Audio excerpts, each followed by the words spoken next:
Well, tariqa is there as a means to an end. We all know our tendency to forgetfulness, to sin, to pride, to arrogance, and we all realize that perhaps our number one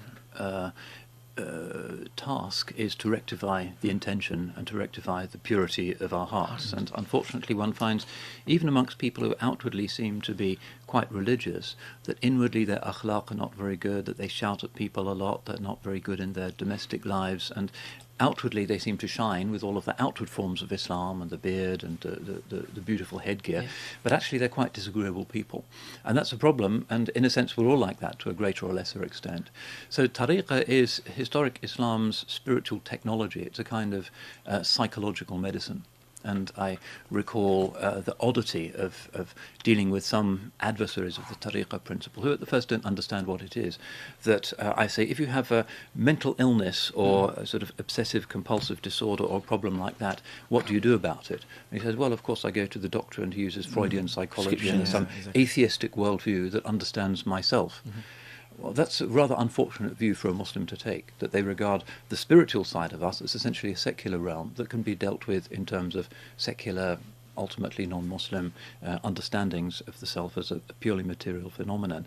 But when you go to Islam psychology, which has always 100% of the time been under the banner of what we call tasawwuf or tariqa, people immediately become anxious. So they prefer something that is based on shirk and kufr to something that is based on tawheed and dhikrullah.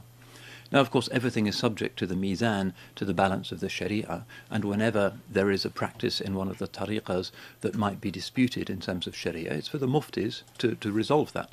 But alhamdulillah, we find that one of the things that the ummah has been overwhelmingly agreed on throughout history is that this inner life, this science of purifying the niyyah, which is, as I've suggested, really the trigger for, or the context for, Allah's granting of his victory, when the ummah is inwardly as well as outwardly beautiful, is something that is absolutely axiomatically a part of Islam. So the traditional texts that you learn at Al-Azhar or the traditional madrasas in Syria, Uzbekistan and throughout the Islamic world will always, in my experience, emphasize the necessity of following a path in tariqah. Otherwise you're left to your own devices in trying to sort out your own inner demons, and we don't really have the strength to deal with them.